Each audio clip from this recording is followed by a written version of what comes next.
Sir नमस्कार, आपका हमारे स्टूडियो में स्वागत है। सर आप बिरहा महासंघ के राष्ट्रीय अध्यक्ष हैं जी। इस नाते मेरे मन में एक ख्याल आया और मैं काफ़ी दिनों से पूछने वाला था, लेकिन वो दिन आ ही गया कि आज मुझे पूछना पड़ा आपसे। पूछिए। जी सर, होली का दिन आ रहा है। जी जी।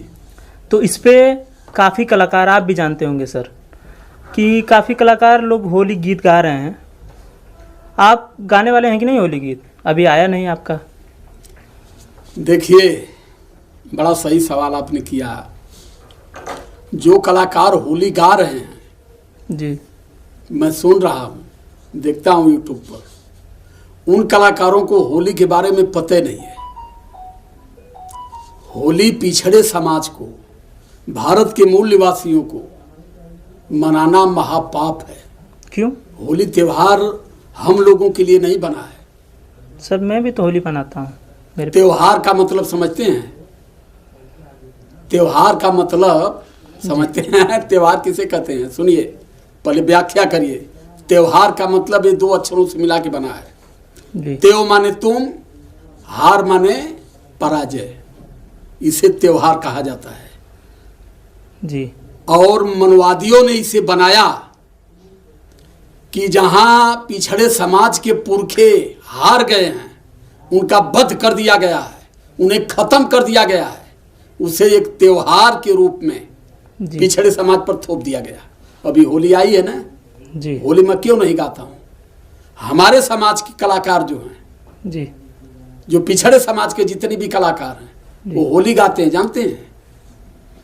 सारा रारा। हाँ समझे आप कि नहीं? जी, वो तो मुख्य और रहता है, लोग जरूर बोलते हैं उसको। पंडित जी लोगन के द्वारे जब होली होती है जी तो वो कहना कि होली खेला रघुबीरा अवध में। जी।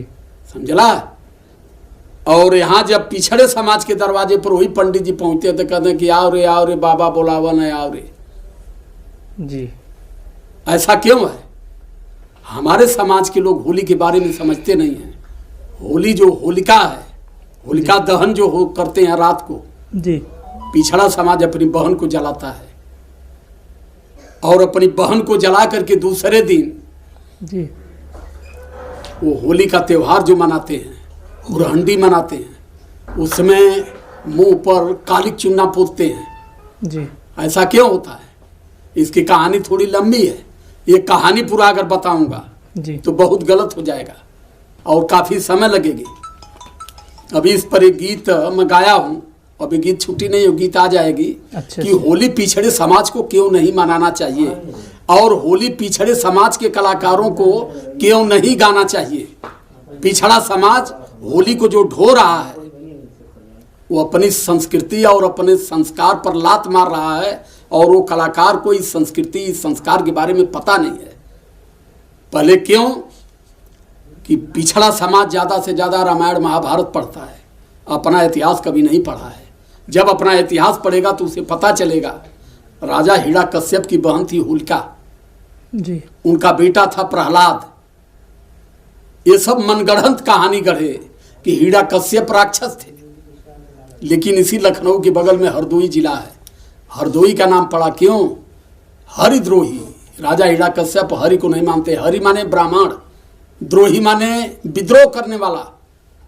राजा हिरण्यकश्यप की गलती थी कि मेरे यहाँ ब्राह्मणों का पाखंड नहीं चलेगा, तो राजा हिरण्यकश्यप को खत्म करने के लिए उनके बेटे प्रहलाद को फोड़े और प्रहलाद को नशेड़ी भंगेड़ी जुआरी शराबी बना दिए और राजा तंग आकर के हिरण्यकश्यप जी प्रहलाद को भगा दिए घर से।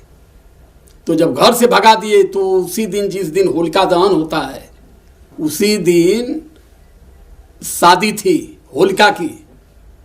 तो कही कि ये कही भतीजा मेरा है, भैया ने घर से भगा दिया तो चलूँ कम से कम उससे खाना खिला लूँ। तो घर से चोरी चोरी खाना खिलाने के लिए जंगल में गई है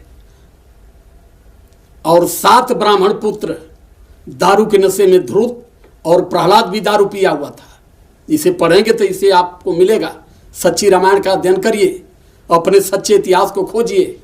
ब्राह्मण पुत्रों ने उसके साथ बलात्कार किया। बलात्कार करने के बाद में जो भी मिला उसी रात को होलिका को सब फूके